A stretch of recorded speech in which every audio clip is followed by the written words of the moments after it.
Hello everybody, welcome to DEFCON. I'd like to introduce Michael Perklin with ACL Steganography, and take it away. Thank you. You're welcome. How's it going, guys and girls?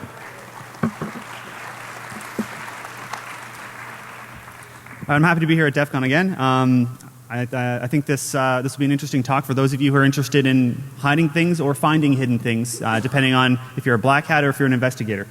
My name is Michael Perklin. I'm a security professional. I'm a corporate investigator as my day job. I specialize in cybercrime, and I'm a digital forensic examiner. Basically, I take the computer geek side and I take legal support, sort of smash them together.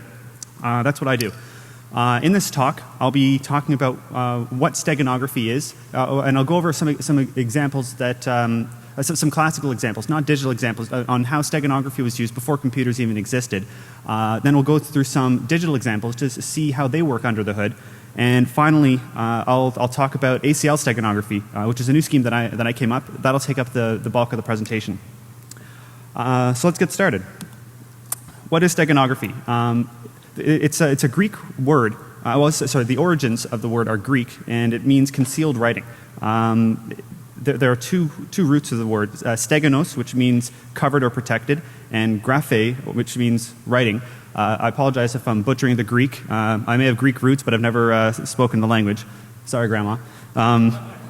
The term was first coined in 1499, but there are many earlier examples of where steganographic techniques were used before the word even existed. Basically, it just means hiding something in plain sight. So let's go through some classical examples. First example I want to show is a tattoo. Basically, somebody would take one of their slaves, and again, this is back in the day when people had slaves. They would shave the scalp, they would tattoo a message on the scalp, and they'd wait for the hair to regrow. They'd send the slave over to the recipient of the message with a package, and as they were delivering the good, when they'd find some private time, they would shave the head, they would read the message, and the message was delivered. So it looks like the slave is going there to deliver a package, but in reality there's a whole hidden message hidden under the hair. There's a couple of problems with this, mainly that the message has to be delayed, because after you tattoo a message in someone's scalp, you need the hair to regrow. There's also other problems with this scheme. Tattoos are permanent. No regrets. Another example of classical steganography is using Morse code. Some people would stitch some longer stitches and some shorter stitches on a jacket or a sweater or a shirt, and that would conceal a message on the person.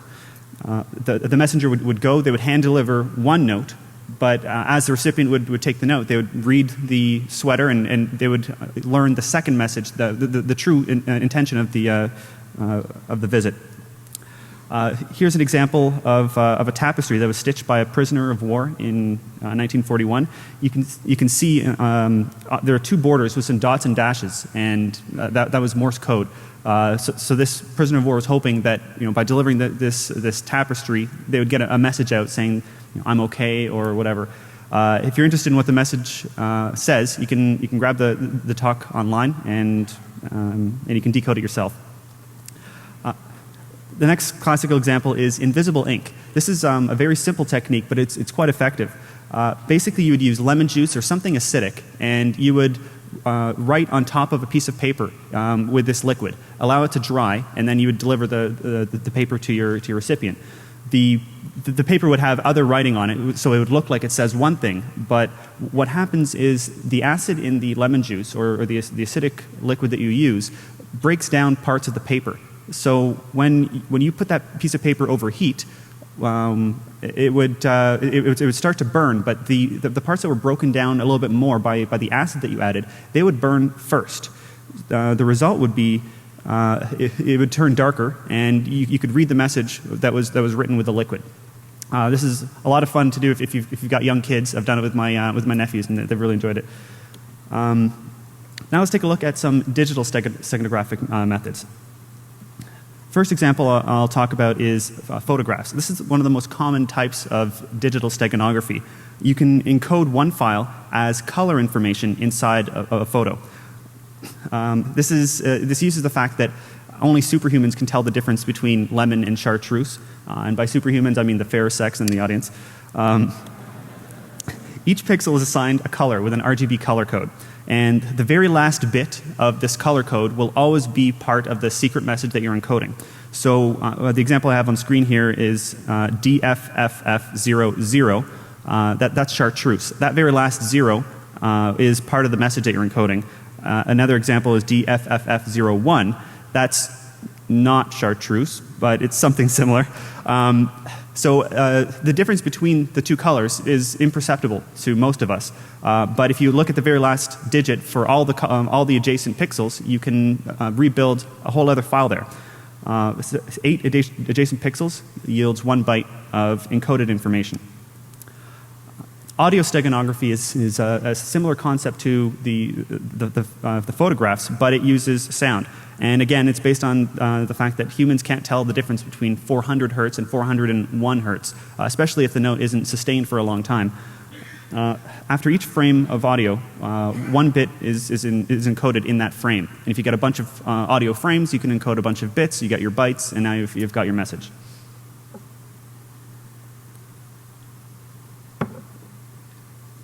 If you're interested in this kind of stuff, I urge you to take a look at John Ortiz's work. He's a presenter at Black Hat. Some of his presentations are really interesting, and they go a lot further into both photographs and audio steganography, more than just using 1 bit. There's some really neat math tricks you can do to encode a lot more information. So look up John Ortiz if you're interested. Another digital example I'm going to talk about is x86 ops. If you take a portable executable file or an exe file, you can encode information inside of it using operations that don't really have an impact on the program as it's running, such as the NOP or the NOP code. This is an operation that does nothing. So if you have 3 NOPs, that could mean one thing. If you have 5 NOPs, it means something else. You can also use complementary operations like add 1 and then subtract 1. The result is nothing, but by having an add 1 and a sub 1, that could mean something. Maybe add 5, sub 5 means something else. Any complementary operations would work, like multiplication and division. As long as you have some kind of a scheme to write this, it works. PE files or exe files, they have a lot of other areas where you can encode information.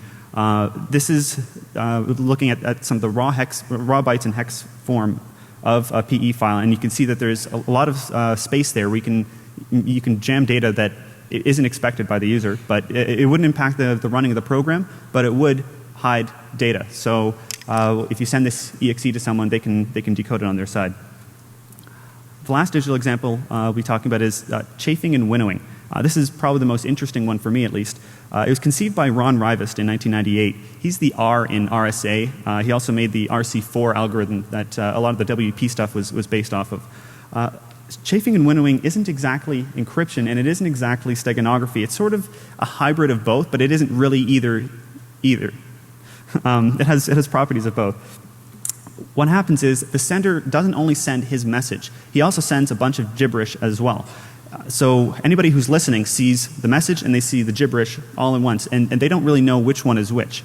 But the sender is very careful that whenever he sends a piece of the message that is truly part of the message, if you were to run a calculation on it, like a parity check or some other calculation on the contents of the message, it'll always come out to a certain value.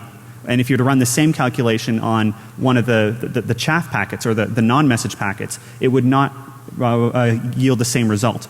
So the receiver, whenever they receive a packet, they would run the same calculation on it. Anything that matches the expected value must be part of the original message. And if they run the calculation and they get a different result, it must be part of the chaff, and then they can discard it. Here's a visual example. You can see on the left there are 4 pieces of this message, and the contents of the message are the bits 1, 0, 0, and 1. And the MAC codes, if you look at the MAC codes, all of them are even. This is the encoding scheme for this example. On the right side, this is what Bob receives from Alice, and some of the packets have an even MAC code, so those are the legit pieces of the message. The rest of the packets all have a odd MAC code. So Bob knows to discard these and only use the ones that have a even MAC code, and that must be the message. You can reassemble those together and get the original message. All right, so we've talked about a couple of different types of steganography. They all have something in common. They have three things in common. Number one, you need a medium of arbitrary information. The medium could be your scalp, it could be a tapestry, it could be a photograph. You need to have a key or a legend, a way to encode data. If you encode this way, it means that. If you write that, it means something else. And finally, you need a way to differentiate between this encoded information and the rest of the medium information that is expected to be there. So these three things make up steganography. And with that, let's talk about ACL steganography, the scheme that I developed. It's a way to encode files as access control entries within an access control list on a file on an NTFS file system. That was a mouthful. The medium is any file that's on an NTFS file system. The key is security identifiers within the access control entries, and the differentiator between the message and regular stuff is access control entries with an unlikely combination of permissions. Before we get into more of how the scheme works, I want to backtrack a bit and talk a bit about how NTFS security works under the hood, just so that we can understand how the scheme works. So on screen here are two images. The one on the left is the security tab of the properties window for a file.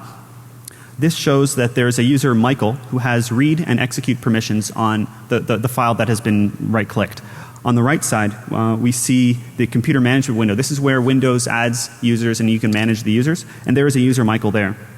When I'm pulling up the properties for this file on the left here, Windows doesn't store the permission entries by name. They don't say that Michael has read, write, and execute permissions. They say that security identifier 12345 has the permissions.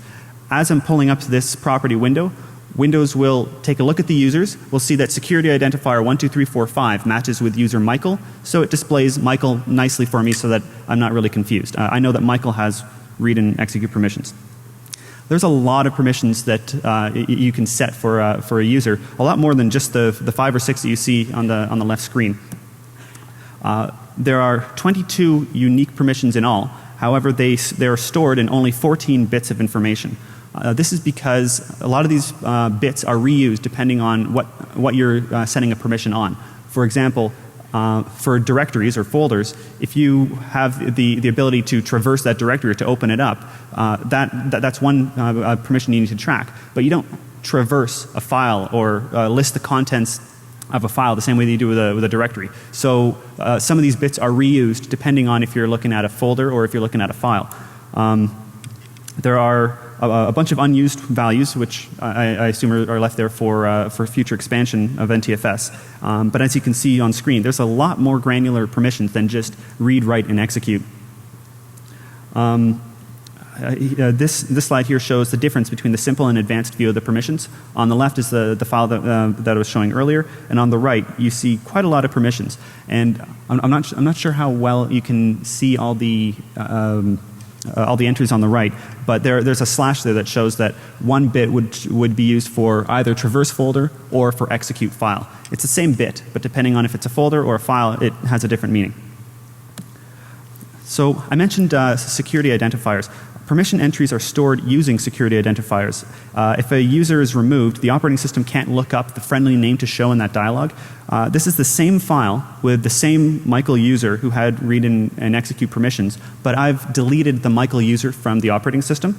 And you can see here that the top entry in the list, it says S1 yada yada yada. That is the security identifier for the user Michael. And because Windows can't look it up, it can't display Michael. So this shows that NTFS stores all these permissions by identifier and not by user. Let's talk a little bit more about the identifiers. They have a maximum size of 68 bytes. The first few bytes are pretty much static. The first byte will always be 1. That's the revision number. Microsoft hasn't released a second revision of these security identifiers. The second byte is the count of the number of sub-authorities that will be in the rest of the SID. The maximum number here is 15. That's the most you can, the highest amount of sub-authorities you can fit into a security identifier. The next 6 bytes are used for an identifier authority. there's too much about that to go into great depth in this talk, but for our purposes, we can just say that the value will always be 4. And finally, the last 60 bytes store the contents of all the sub-authorities. All right, we've gone through a lot of acronyms, so let's do some acronym review, or some AR, as I like to call it. There's an access control list, or an ACL. That is a list of access control entries. There's an access control entry, an ACE, which is a permission rule, which says allow these permissions for this SID, or deny these permissions to this SID. And finally, there's the security identifier, the SID. That is a unique identifier for that user or group of a Windows system. All right, enough slides. Let's do a quick demo.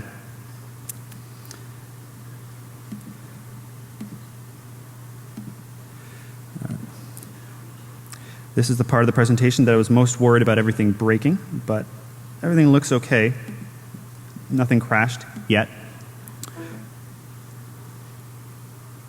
Okay, so this is a Windows VM. Let's put it in full screen so we can see a little bit better.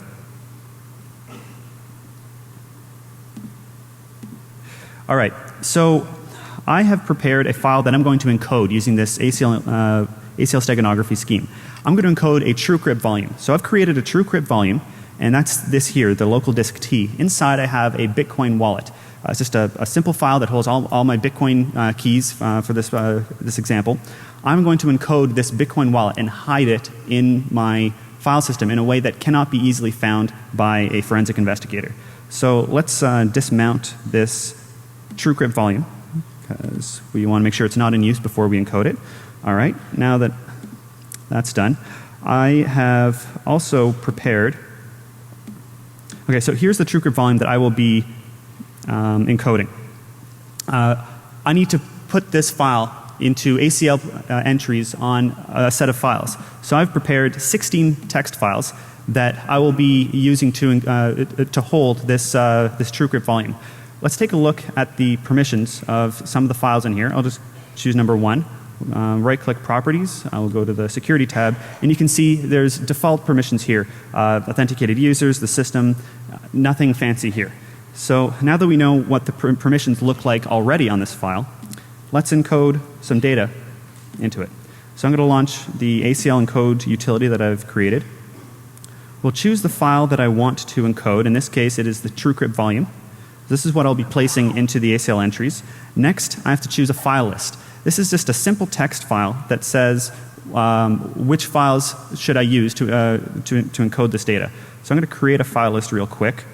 I will go to the test folder. Let's take all 16 of these files will be in our list, and I will save the file list.txt right here. Okay. So just so you can see what that did, it created a simple text file with one entry for each of the files that I selected in that dialog. So I'm now going to encode the TrueCrypt volume into all of these 16 files. And it's as easy as clicking encode. It takes a little bit of time because as you can imagine, it has to split up the file into a lot of different pieces and convert these pieces into ACL entries and put each of these entries on all the 16 files that I've chosen. For this example, it takes about 27 seconds. I've timed it. In addition to splitting up the file, it also needs to do a couple of other things, like add the security identifiers to a special part of the volume called the secure file. I'll go into more depth about that a little bit later in the presentation. And there we go. The file has been encoded. So now, if we take a look at the test files, they look like they're regular files. But if we take a closer look at the security permissions, we'll notice that there's a lot more entries here than there were before. Each of these entries don't have an associated user account within Windows, so Windows can't look up a friendly name like Michael to display. So all these values here are the Bitcoin wallet that has been put in the TrueCrypt volume. Now that we've written it, let's take it out, and it's the exact opposite. In this case, I'm going to change the target. Let's say out. So it'll make a TrueCrypt volume _ out, and we'll hit decode. Decoding is a lot faster than encoding. We see it started to create the file. It's chunking out, and shortly we should see that the file has been decoded, and it has. So this is it here. You can see that the file size is the same, 292 kilobytes. Let's test if it works.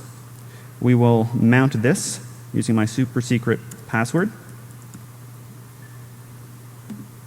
And there it is.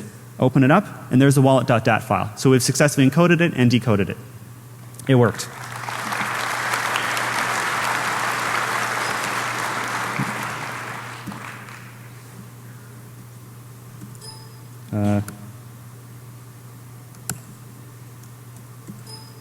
Come on. I'm having a hard time getting out of this VM. Yeah, drink.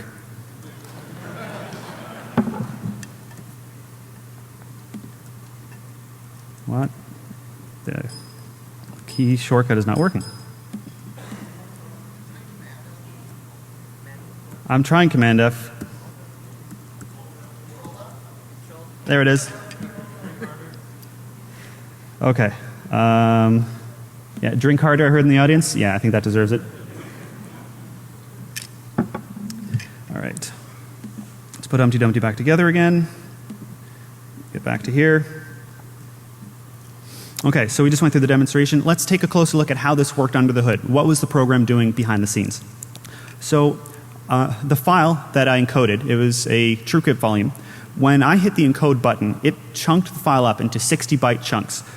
You can see there on the screen behind me, there are yellow chunks and blue chunks. In this example, I'm only using a file list of 2 files just for simplicity. In the demonstration, I chunked it up into 16 files. So there would be 16 different colors instead of the 2 you see. But each chunk becomes an SID. There are 2 files in the diagram, file 1 and file 2. File 1 is on the left. The first chunk will be written as an SID and it'll be encoded there. The second chunk will go to file number 2. Third chunk will go to file number 1 again. Fourth chunk will go to file number 2 again, and back and forth until the entire file has been encoded. All the ACEs are created with an allow permission, and it allows that SID to do certain things. Each of these ACEs are added to the ACLs for all the files listed in the file list. When it's doing this, the order is important because we need to know where chunk 1 goes, where chunk 2 goes, so that when we decode it, we reassemble all these chunks in the right order. Also, just like the chafing and winnowing example that we went over earlier, we need to know which ACEs are legitimate and which ACEs are belong to my encoding scheme. So there's a way that I do this. There are 2 bits set in every single permission for an ACL encoded entry. It's the synchronize bit and the read permissions bit. The reason why I chose these is mainly because the synchronize bit cannot be set within the Windows UI. If you go to the security tab of a file within Windows and look through that long list of all the advanced permissions, you will not find synchronize there. It's a sort of a hidden piece of Windows that's used for thread synchronization. It's used under the hood for parts of the Windows operating system, and it's not typically available to a user, although you can set it programmatically, which is what I've done. And those 2 bits are red in the diagram you see here. The green bits are what I use for encoding their position within the overall file. So the last 9 bits are used as a counter with values of 0 through 512. The first bit is sorry, the first chunk will be encoded with a value of 0. The next chunk will be encoded with a value of 1, 2, etc. So it can hold all these. The file list that we're using, remember the list of all the 16 files that I chose? That becomes kind of like a symmetric key between the encoder and the decoder, because without that file list, you don't know what order all your entries belong in, and you don't know how to reassemble them. So the list identifies which files on the NTFS volume have ACL encoded entries, and the list also identifies the order in which those entries are encoded. Now, as you can imagine, there are some limitations. An access control list can be no larger than 64 kilobytes per file. This is a limitation of the Windows operating system. Now, each access control entry in the list has a maximum size of 76 bytes. That's 68 bytes to encode the SID plus an 8-byte for a header which says allow or deny and some other details of that access control entry. This produces a theoretical maximum of 862 access control entries per file. Even though we can cram 862 entries per file, I've imposed a limit of 512 per file. And this is mostly because you need room for legitimate entries. If you remove the ability for everyone to read a file or for the administrator to write to a file, you can't use that file at all. So there has to be some room for real permissions. That's why I've imposed the limit of 512. So using these numbers, excuse me, that means that the largest possible file that you can encode is by this calculation here, the number of files in the list times 512 times 60 bytes, or about 30 kilobytes per file. Now, so the larger file that you try to encode, you need to have more and more files in your file list to accommodate this. Each file in the list allows you to encode 30 kilobytes more data. So if you need a larger file, use a longer list. There's another limitation, the secure file limitation. Now the $secure file, that is a hidden file that's on all NTFS volumes. This file is like a mini database that stores all of the security information for every file. It doesn't matter if it's in C Windows or C users or any file anywhere on the volume. All of the permissions for every file are all crammed into this one file called the secure file. Now every time a new security identifier is encountered, Windows adds that SID to the secure file. It does this so that in the future, if you're trying to read or write permissions of that file, your Windows will be slightly optimized, and it'll know that that it's there. It sort of caches it. Now, NTFS does not remove old or unused SIDs from the secure file, even if all the files, all the files that user used to be able to read or write have been deleted. So you can delete the Michael user. You can remove every single file that Michael ever had permissions on, but the SID for Michael will always still be in there. It's designed to grow in size and never shrink. This imposes kind of a severe limitation. Every single chunk of an ACL encoded file will always persist in the secure file forever. So the more you try to encode data, the more data will be eaten up by your file system, and you won't be able to recover this, even if you try to clean it up. Now, if you do some manual hacking, you might be able to remove them manually from the secure file, but that's beyond the scope of this talk. Let's take a look at how this works, or how this looks to a forensic examiner. I mentioned that I'm a forensic examiner, and I have access to a lot of forensic tools, so I figured what better way to test this than to turn my tools onto it. So I took a 2 gigabyte USB key and I formatted it as NTFS, and then I used two of the most common forensic tools in the industry, Access Data's FTK and Guidance's Encase Forensic. I use slightly older versions of these tools because they're more widely known and more supported, but even the newest versions of the tools have the same results. So in order to do the test, I prepared a couple of test files. Again, I created a folder with a bunch of text files as my list of files that I'll be using, and I created a file list.txt which lists all those files. Then I created an input file. I wanted an input file that had contents that were nowhere else on the volume, so I'd be able to search for it easily to see where it came up on the volume. So I created a 4 kilobyte text file with just DEFCON XXI repeated over and over and over again. This would allow me to search for it later to find it. Let's see how Access Data's FTK4 held up on this. This is FTK4. We're taking a look at the list of all 16 files you can see on the bottom half of the image. File number 1 is selected, and FTK is showing us the owner of the file. And it's showing us all the other properties of the file, like the size and the date and, that it was created, the date it was last modified, et cetera, et cetera. But it does not show the access control lists. So I started hunting and pecking all throughout the program, looking for where I can see the security permissions on the files that are listed in FTK. FTK lists a lot of different fields within NTFS that you're able to view. None of these are the access control lists. So I found that FTK4 has no way to show what permissions were set on a file. I contacted their tech support and I discussed the issue with them. They assured me that there was no way. I discussed it on their user forum, asking if anybody knew of a way to see which users had permissions on the files that are being analyzed in FTK4, and the consensus was use another tool. So FTK4 cannot do it. However, FTK4 can still analyze the $ secure file. And sure enough, if you manually search through that secure file, you can see some of the contents. This is 60 bytes of DEFCON XXI repeated. This 60 bytes is one of the SIDs for one of the files that was encoded. So you can still see the data buried in the secure file, but it's not in an easily presentable list. And of course, in this case, I'm searching for a file that for values that I knew was in the input file because I put them there. If TrueCrypt was used or something was used that would encrypt the data in a way that I couldn't search for it easily, this would just be more gibberish, and I would have no idea that this was part of an ACL encoded entry or if it was just a random SID. Let's take a look at Guidance's NCase Forensics 6. Now, in NCase Forensics 6, there are a couple of different view modes you can have when you're looking at a file. Right now we're looking at the home view of the entries list, and you can see all 16 of the files listed there.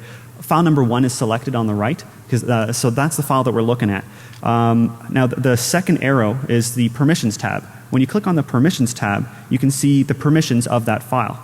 And here you can see there are access control lists for that file. The very first one, S14 yada yada yada, that is the permission list for that one file. Now if I want to take a look at it, at the permission list for another file, I have to go back to the home folder, choose file number 2, then click back on the permissions tab so I can view the permissions for file number 2. I want to look at for file number 3, click home, click file 3, click permissions. It's a very manual process, and no investigator has the time to manually inspect all the permissions for all the files on an NTFS volume. And again, if we take a look at the $ secure file within NCase 6, you can see the contents of some of the SIDs. DEFCON XXI is shown there in the bottom left of the photo. And in addition to the one SID that's highlighted, there are 2 other SIDs that occur later in the secure file. Again, 60 byte chunks. Each of them have DEFCON XXI repeated. So the forensic detection of ACL encoding, it's a very manual process using the most common tools in a forensic investigator's toolkit. Sure, there are other tools that may be able to view access control lists more readily, but they aren't the standard go-to tools for forensic investigators. Now, you can detect some of these using an automated way. NCase Forensic has a scripting language called nscript. You can write some nscripts to automatically go through every single file, look at the access control entries, compare each of the entries with the SIDs that appear in the Windows operating system you're analyzing. If there are differences, so there are entries on a file that don't match anything on the operating system, well, maybe this should be looked at. So you can automate a script to show everything to you in a nice way, but that's over and above this talk. And it looks like I'm out of time, so I can't even tell you about that. If there are questions and answers, you can come see me in the speaker Q&A room. I want to thank Josh, Nick, Joel, Rish, and Kyle for their help in testing this scheme. Thanks to my family, my friends, my colleagues, and special thanks to Eugene Filipowicz for seeding the thought in my mind, how can I hide data on a drive without detection? Thank you.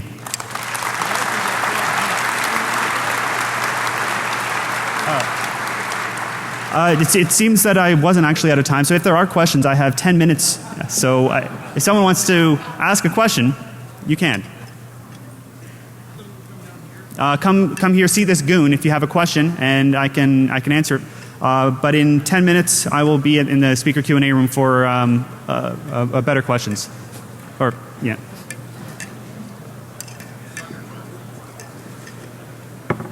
Yes, sir. Can we have the mic turned on, please, for the audience? There we go. So would there be any way to implement this, say, into Mac OS's ACLs?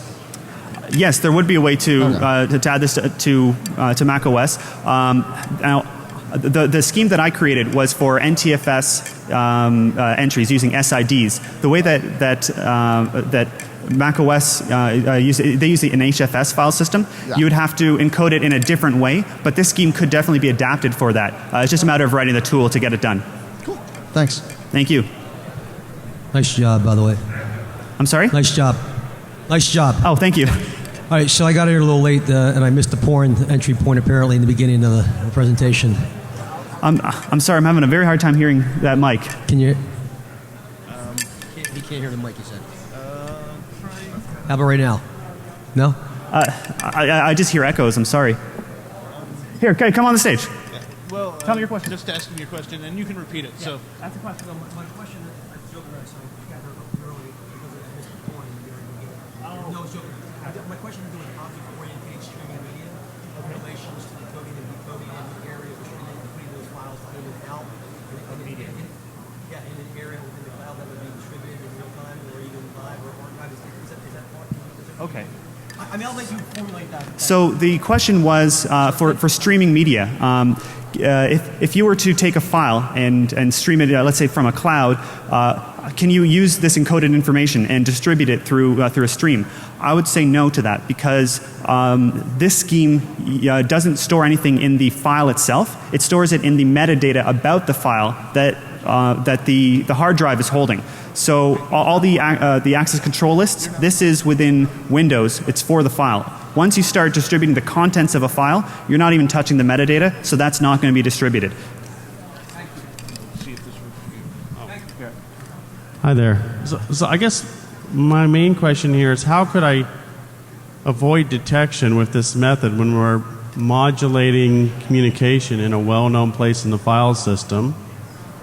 Why can't I just write something that computes entropy and automatically detect if someone's doing this? Because it's a deterministic place to drop in sub-channel or covert channel communication.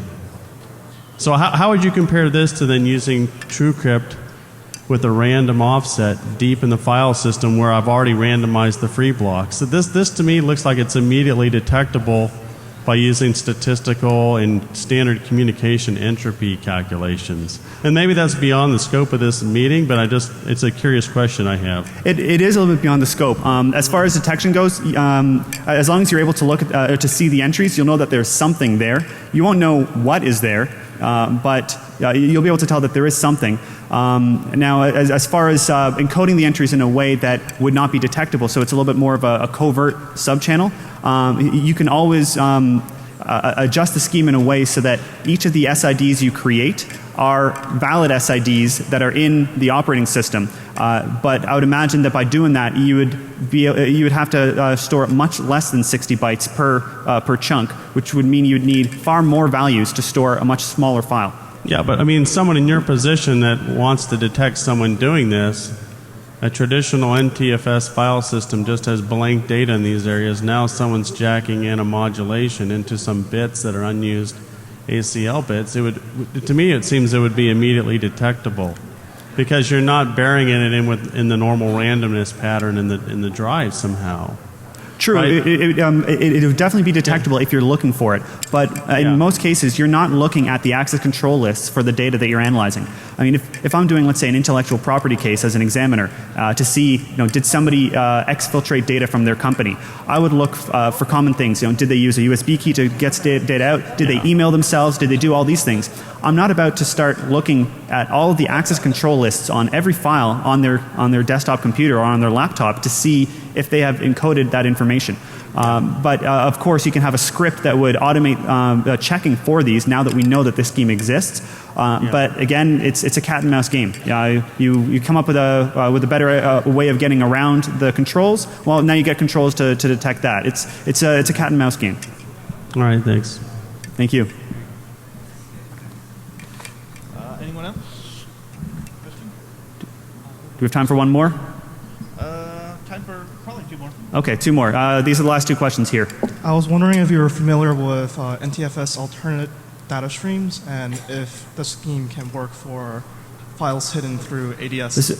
Sorry, did you say NTFS alternate data streams? Yeah. Yes. I am very familiar with it. Both FTK and NCase support detecting alternate data in these alternate data streams. For those who aren't aware of it, if you have a file name, like let's say file list.txt, and you double click the file, you're looking at the first stream of that data. It's possible under the hood, using some command line tools, you can have two separate files that are both assigned the same file name, file list.txt. So you can take a look at the second one. Do you know if those files hidden through ADS follow the same permissions? Sorry. Do the files hidden through ADS follow the same permissions? The question was, do these alternate data streams use the same permissions? And they do. It's because the permissions, the access control lists are assigned to that file by file name. Whether there's 1, 2, or 10 different alternate data streams within that file, they all have the same permissions as the master file. Thank you. Thank you. That was a good question. All right, last question. Can you hear me? Yes. Oh, here. Okay. So the dollar secure file ends up having all this extra junk. Have you considered using that as a place to put stego text? Since you can directly manipulate it? I mean, indirectly manipulate it instead of directly manipulating the files? The question was about the $ secure file, and if you can embed stuff within the $ secure file as a method of stego. That's actually exactly what ACL encode does. It chunks it up and it throws it in the $ secure file. But by adding an entry to a file on a hard drive, that SID gets put into the $ secure file by Windows automatically. You don't need to manually put it in $ secure. You just add an ACL entry and it will go in there because of Windows. Oh, but I mean that even if the files are deleted, the ACLs disappear, but the $ secure file is still there with data that could be decoded if it were encoded in a decodable way instead of reading the ACLs out of the files. That is, the junk that normally accumulates there, that's entropy that you can manipulate to store data to, and you don't even need the files anymore. You create the files and then delete them. You know, that's a good point. That sounds like a different application of this type of scheme. You know, I'd be curious if you write something like that. That would just be a different way. Oh, repeat it? Sorry. He was saying within the $ secure file, if you know that the data is in a certain way, and you can manipulate the data into a slightly different way to have a different message. Did I get your question? Yes, since that is you brought it up as a way that the system leaks data. Why not exploit that, and then you don't even need the files. You can create files with ACLs that puts data into that $ secure, and then you just delete the files because the data isn't there anymore. It's in $ secure. So now it's just this junk that accumulates, and it just looks like the random stuff that normally accumulates there over the lifetime of the file system. That's right. Yeah, it's just a different way of doing it. But yeah, it would definitely work. Yeah, and then you don't even need the files; just delete them. That's right. You get rid of them. Yeah, if we have time. Yeah. So I think the technique by which you distribute it amongst multiple files is pretty similar to OpenPuff, right? But in a way, you know, you're using a different technique in terms of, you know, how you're hiding that data, let's say. I think to dovetail on a couple of the other questions, you know, around alternate data streams, certainly you could maybe use something like stealth ADS, you know, to circumvent any kind of forensic, you know, detection of that. And I think in addition to that, you could maybe use kind of the volume shadow copies, you know, to hide data in the volume shadows too. Just as, you know, as another way to circumvent any kind of forensic detection. I wonder if volume shadow copies, if they make snapshots of the access control list at that point in time, as well as the data at that point in time. It's a great question. I don't know the answer, but yeah, certainly worth investigating. Yeah, no, for sure. Yeah, I think what's clear here, and this goes back to the summary slide of all steganographic techniques. As long as you have those three things, a medium to store information, and a way to differentiate between encoded information and legitimate information, and a key or a legend, you can encode information in anything. For example, how do you know that this pin on my left side means one thing instead of this pin on the right side? It could mean anything as long as both sender and receiver agree that this will have one meaning and that will have another meaning. Cool. Thanks. Thank you. I think that's all the time we have for questions now. I'm going to be in the speaker Q&A room if there are any additional questions. Thanks for coming. Well